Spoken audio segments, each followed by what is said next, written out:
Viktor Saenko, Igor Suprunyuk, and Alexander Ganja were in the same class at school and had been friends since childhood. Viktor's father, Igor Saenko, worked in the prosecutor's office. Suprunyuk's mother held a high-ranking position, and his father, Vladimir Suprunyuk, was a former personal pilot for a high-ranking official. There is information that Saenko's nickname in school was Little Girl because he was very attached to Vladimir Suprunyuk and would go along with any of his friends' whims. The first legal troubles for the boys arose in the 5th grade when they were throwing stones at house windows. However, thanks to their parents' connections, they avoided responsibility. During the investigation following the arrest of the boys, it was revealed that Saenko and Suprunyuk committed their first crimes in 2003 to 2004 when they were 15 years old. These included thefts, robberies, torture, and cruelty to homeless animals, as well as armed robberies using cold weapons. The criminals attacked their victims with rebar, but later, Suprunyuk decided that it wasn't effective because the victims sometimes resisted. That's when they started using hammers and mallets. According to the investigation, Alexander Ganja participated in 2 armed robberies. In the 8th grade, Suprunyuk attacked a boy who was much younger, while Saenko took his bicycle. A couple of years before the killing spree, the Maniacs, along with a group of peers, brutally attacked 2 teenagers, disfiguring their faces for life. Saenko and Suprunyuk would torture homeless animals, record all their actions on video, and take photographs with the corpses. This continued for a year and a half before the series of attacks on people. Many neighbors saw Suprunyuk running over homeless dogs and cats with the car his parents had given him. Despite all these eyewitness accounts, no one reported them to the police. Over time, the monsters transitioned from animals to torturing people, with over 70 individuals falling victim to their brutality. According to the recollections of their friends, Saenko and Suprunyuk often talked about their intention to take the lives of 40 people to become serial killers. According to investigators' estimates, they shifted from torturing animals to taking human lives due to a sense of impunity. They set up a location for themselves in one of the abandoned buildings. Later, videos and photos of their crimes, a complete list of victims whom Suprunyuk referred to as his slaves and believed would serve him in the afterlife, were stored on their computer. Subsequently, the computer files became the primary evidence against the criminals. In the spring of 2007, the police conducted an inspection in an abandoned building, which, according to their information, served as a hideout. It was one of the lairs of the Dnipropetrovsk Maniacs. There, investigators found boxes containing animal limbs. The killers preferred to target more vulnerable individuals, such as women, children, the elderly, disabled, or intoxicated persons. All the criminals' atrocities followed a similar script. The attacks were sudden and without any provocation, during which they would strike the victims on the head with a hammer or other heavy, sharp objects, often rebar. One of the victims was a pregnant woman, and her unborn child was cut from her womb. No reports of the victim's abuse were made. Between July 14th and 16th, 2007, the police were discovering 2 bodies per day. Among the victims were homeless individuals, and the identities of some could not be determined. The criminals went hunting in Suprunyuk's car and targeted various people they encountered. Robbing for money or property was not their primary motive. They even left valuables behind in some cases. However, they did sell the victims' mobile phones.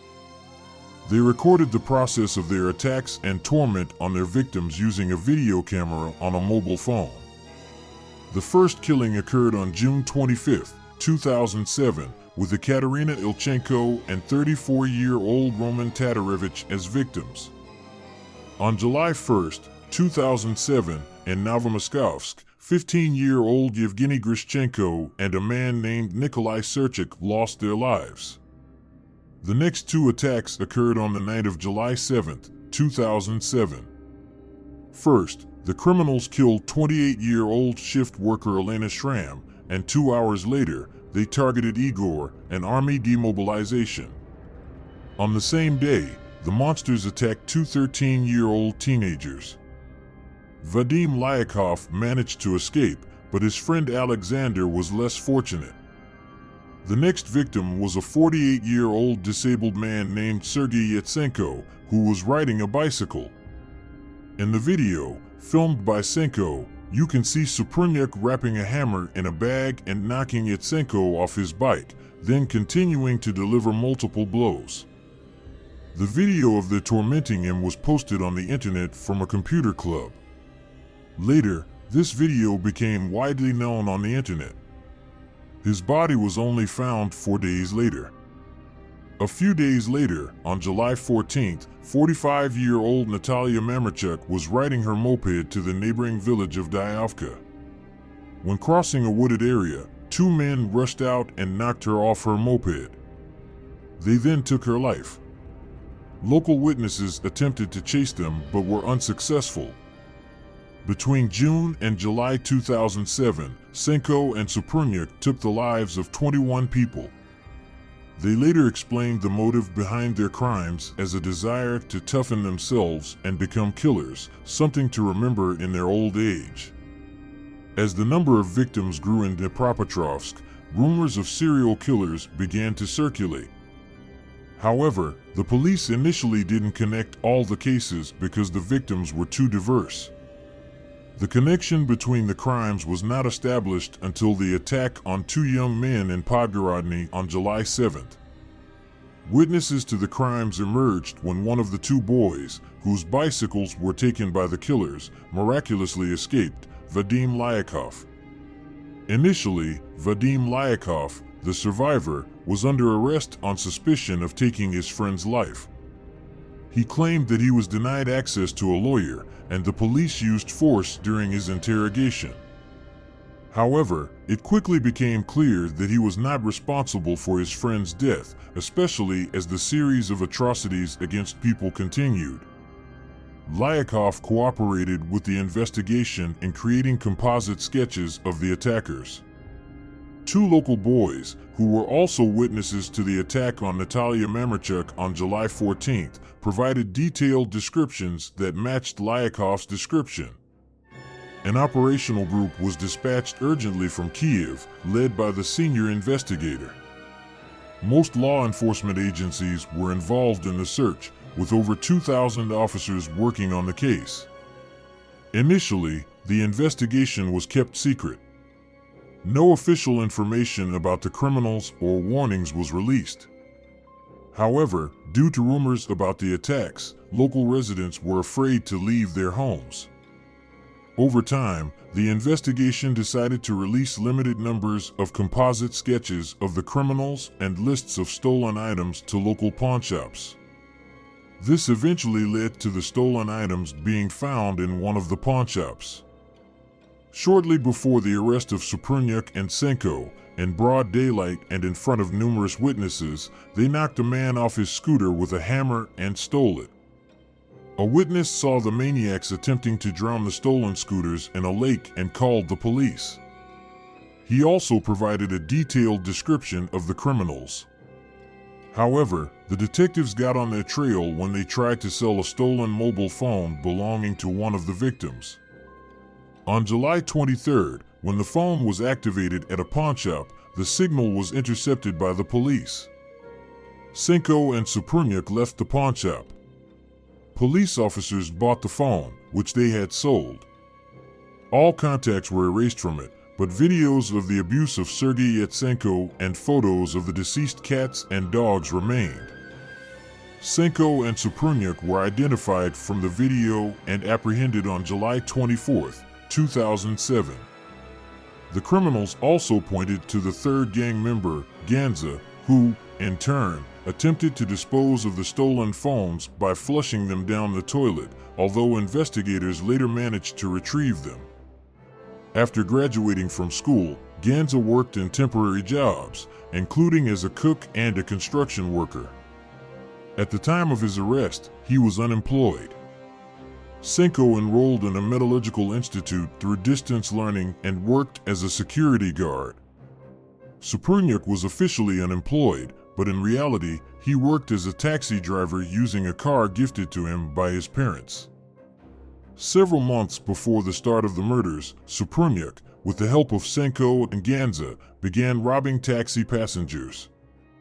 His green car with a checkered taxi sign was often described as the vehicle used during the attacks. During the investigation, it was revealed that some victims were initially passengers in Suprunyuk's taxi.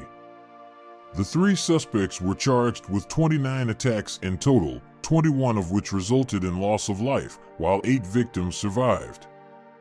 Suprunyuk was charged in 27 cases, including 21 counts of homicide, 8 armed robberies, and 1 case of animal cruelty. Saenko was charged in 25 cases, including 18 murders, 5 robberies, and 1 case of animal cruelty. Ganza was charged in 2 cases of armed robbery.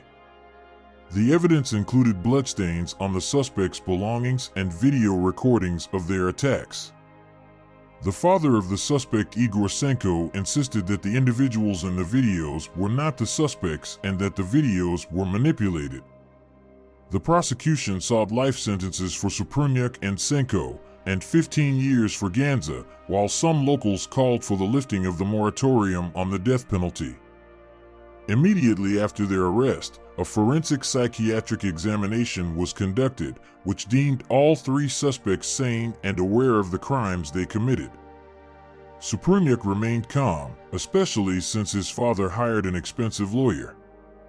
However, Saenko appeared noticeably nervous. Initially, all the detainees confessed to the crimes, but after being formally charged, Suprunyuk withdrew his confession, claiming it had been obtained by force. During the course of the investigation, numerous interrogations were conducted.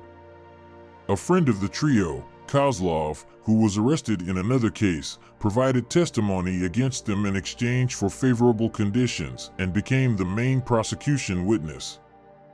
In the building that served as the gathering place for the Maniacs, a hammer with numerous bloodstains and video files from a computer were confiscated. The investigation had enough materials and video footage of the perpetrators themselves to secure a conviction. The trial began in June 2008, and approximately 50 victims were involved in the case. She went to escort the girl and never came back. And I am 100% sure that Suprunyuk and Saenko are guilty of her death. I want them to spend their lives in prison, begging God for death. That's it, said Lydia Ilchenko, the mother of the deceased Katerina Ilchenko. In his final words, Alexander Ganza stated, "If I had known what atrocities these people were capable of, I wouldn't have gone near them even at gunpoint." On February 11, 2009, Suprunyuk and Saenko were sentenced to life imprisonment, while Alexander Ganza, the only one who fully admitted his guilt and expressed remorse, was sentenced to 9 years in a high-security prison. Despite the guilty verdict, Saenko and Suprunyuk continued to deny their guilt, and their parents initially appealed the court's decision in the Dnipro Appellate Court, which upheld the sentence without changes on August 15, 2009. Later, the verdict was appealed to the Supreme Court of Ukraine, which on November 24, 2009, upheld the lower court's decisions on life imprisonment. The third defendant, Ganza, did not contest his 9-year sentence. After his release, Ganza got married, and children were born in the marriage. He refuses to communicate with journalists and show his face. Neighbors know why he was imprisoned, but believe that Ganza has reformed. According to unofficial information, Igor Suprunyuk serves his sentence in the Dnipro SIZO pretrial detention center, in a section for life-term prisoners where, according to rumors, the conditions are severe. Viktor Saenko was placed in a prison in Kryvyi Rih, where he corresponded with a girlfriend. She stopped communicating with him after learning the reason for his imprisonment. The parents of Suprunyuk and Saenko planned to challenge the verdict in the European Court of Human Rights, claiming that the case was fabricated.